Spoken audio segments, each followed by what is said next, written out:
y'all doing? Ignore the wires because I got them in there. Can't go see the dentist. Got to wear returners. I ain't worried about it. All right. So today I'm going to talk to you guys. Let me go and just sit this down. What? Can I sit down right here? Yeah, that works. All right. Today I'm going to talk to you guys about the endocrine system. Okay, and everything that you need to know. I'm gonna try to make this video as clear, as concise as possible, as I'm pretty sure I don't have the most interesting voice, and y'all don't want to hear me talk all day, and you definitely don't want to look at me talk all day, right? So let's hop into it. All right, so real quick, I'm gonna start off with the function. Okay, so the function of the endocrine system, very, very simple. The function of the endocrine system is to regulate your metabolic activity in your body by using hormones. That's the whole main thing, which I'm pretty sure y'all knew that already. A lot of this information is stuff that y'all have you definitely seen before, and some of it is not. So I encourage you to watch the whole video because I'm definitely going to test you on this. So make sure you know everything. Like I said, I make it as quick as possible. But it also provides cell-to-cell communication by using hormonal feedback mechanisms. Now, really quick, there are two types of feedback mechanisms, but you only need to know one of them, okay? And that one is the negative feedback mechanism. Now, granted, you guys have witnessed negative feedback before. We have actually talked about this plenty of times, actually. I'll give you a perfect example. Okay, so if you have something that's negative feedback. Okay, so first of all, let's tell you what negative feedback is. Negative feedback is when you have a stimulus going in one direction and your body tells it to go in the opposite direction to basically maintain homeostasis. Okay, like for example, if you're running, okay, your body starts to sweat. Okay, so if you're running, your body starts to sweat. That's your body telling itself to, hey, it's hot, we need to cool down, right?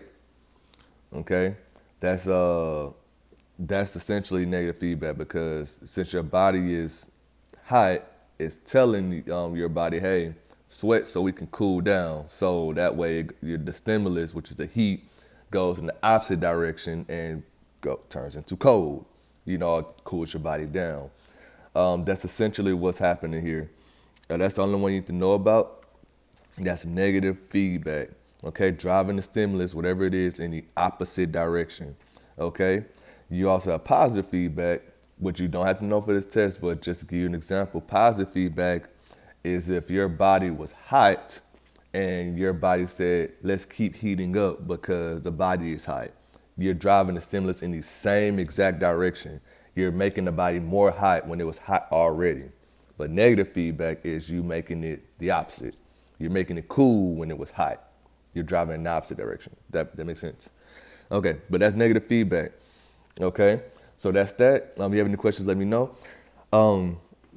Next, you need to know about two types of hormones, okay? And I'm going to explain this the best way possible that I can, okay?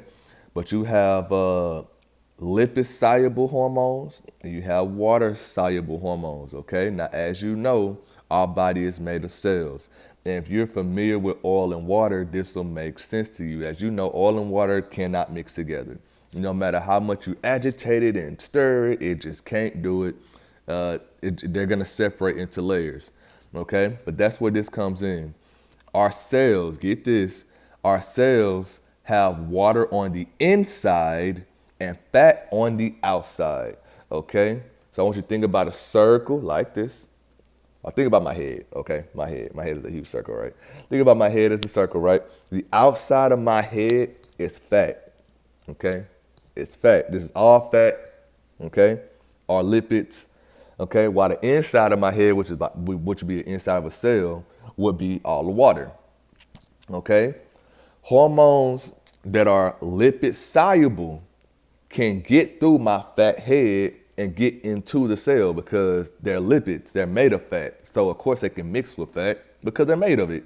So they can easily go into my head or go into the cell and bind to whatever receptors they need to bind to. It's nothing because they're both made of fat.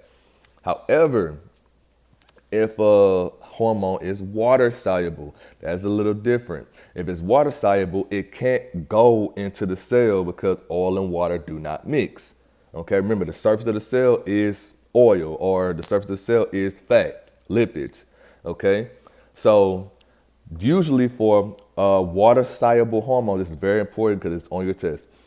For water-soluble hormones, it can't penetrate and get into it. So usually the receptors are found on the surface of the cell because the water-soluble hormones can't get into the cell. They can't get through the fat because water and oil don't mix. Does that make sense? Okay. So steroid and lipid-soluble hormones, their receptors are going to be on the inside of the cell, okay, because it can easily go through. While water-soluble hormones, their receptors are going to be on the outside. And if you don't know what receptors are, think about a lock and key situation, okay? The receptor is the lock. In order for something to happen in the cell, a hormone must bind to the receptor to make something happen. Does that make sense? Okay. Okay, and for the last part, I'm going to talk to y'all about each individual gland. Actually, I'm only going to talk to y'all about 8 out of 10 of them because you guys should know exactly what the testes and the ovaries do. So I don't feel the need to say that. But if you are one of the people who just don't know, just ask somebody, okay? Just ask somebody. We're going to keep going. All right, so we got the hypothalamus. That's the first one. Mind you, all this will be sent to your email via notes. And you're going to end up making a Quizlet to this anyway. But here we go, just so you can consolidate all the information. But here we go. We got the hypothalamus. Okay, so the hypothalamus is located in the brain, so obviously in your head. Okay, I'm going to read the functions that you definitely need to know for your test. Now, obviously, they have more functions and plenty more hormones they produce, but we don't have time to go over all those hormones. We just don't. The main function of the hypothalamus you need to know, which I'm pretty sure I knew this already, was that it controls body temperature. It also controls hunger and thirst, but it controls body temperature. The main one you need to know that it produces, or the main hormone you need to know it produces, is growth hormone. Okay, and it's to stimulate the body for growth, essentially, and growth of your long bones so you can get taller and all that stuff. Okay, so that's the main thing. It produces growth hormone and it regulates body temperature. Hypothalamus. Pituitary gland, that's also located in the brain. As far as the locations, you have pictures for that. If you don't have pictures, get pictures. You need them for the Quizlet anyway. So there you go. Also, you had an assignment with all the pictures on there. So there you go. All right, but with the pituitary gland, it's located in the brain. This is the master gland. It's kind of unknown what it does, quote unquote. But it's the master gland, so it controls like pretty much everything: metabolism, growth, blood pressure, list goes on because the master gland, it kind of tells other glands what to do. Okay, that's kind of all you need to know about that, is that it's the master gland, it's the gland that's in charge, et cetera, et cetera. Okay. Number 3, thyroid is located in the throat, but the anterior part of the throat. For those of y'all that don't know, anterior means front, posterior is back. Okay. So it's on the anterior part of the throat. That's the thyroid. It's like right here, right above the Adam's apple. Matter of fact, I'm probably touching it right now. What's up, thyroid? Anyway, so what you need to know about the thyroid is that it actually makes a hormone called calcitonin. Okay, now what calcitonin sounds like the word calcium, and tonin means to tone it down. Okay, which means it wants to kill the levels of calcium or bring the levels of calcium in your bloodstream down. Hence the name calcitonin. If your blood calcium levels are too high, your thyroid will release calcitonin to tell your body, hey, we need to lower these calcium levels. They're getting too high, it's getting dangerous, etc. So that's the main thing you need to know. It controls calcium levels. Okay? All right. Now, here's the deal, though. You got the parathyroid, which is on the posterior part of the thyroid. So it's on the thyroid, but it's like 4 little dots on the posterior, if you have a picture of it.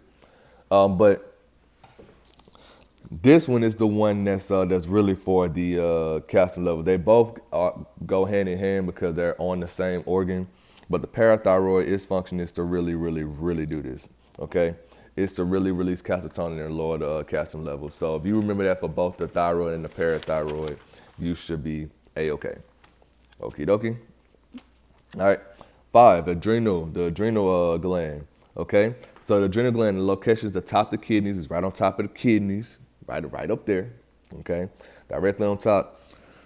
So it's functioned in regulating body metabolism, but also stress. Okay, this is where cortisol and norepinephrine comes from, which are stress hormones. Norepinephrine is also known as adrenaline.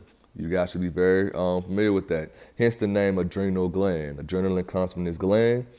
But the main thing you need to know about this gland, besides that, because that's pretty important, is that this gland produces something called anti-diuretic hormone.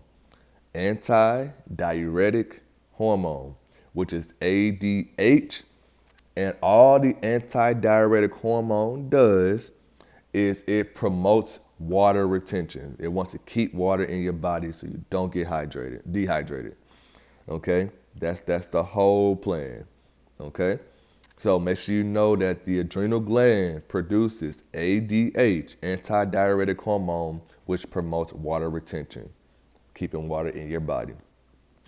Then you got the pancreas. It's located in the center of the body below the liver. Okay?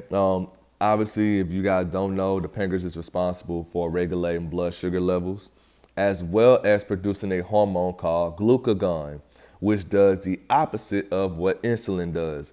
Insulin is supposed to lower blood sugar levels. Glucagon, it wants to raise them up. Okay? Insulin lowers them, glucagon wants to raise them up. Okay, that's the main thing to know about the pancreas. It's pretty simple. Shouldn't be complicated. Number 7 is the pineal gland. It's located in the brain. Okay, the main thing to know about the pineal gland is that it produces melatonin, which helps regulate sleep patterns in your sleep cycles.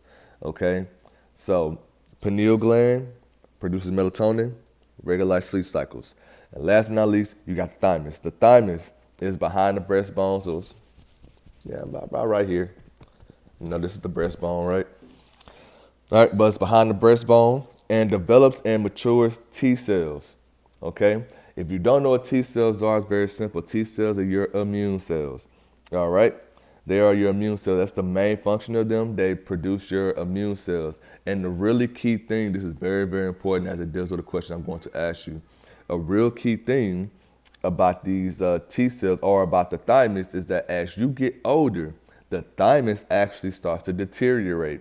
Like, for example, since I'm older than you guys, my thymus should be smaller than your thymus. It starts to deteriorate as you get older, and by the time you're 65, it is completely gone. It's completely gone. Okay? Now, mind you, your thymus produces and matures your T cells, which are your immune cells for your body. So just imagine if it's gone, what happens, right? Okay? We're non-destructible, y'all. We're non-destructible. But I'm sure y'all knew that.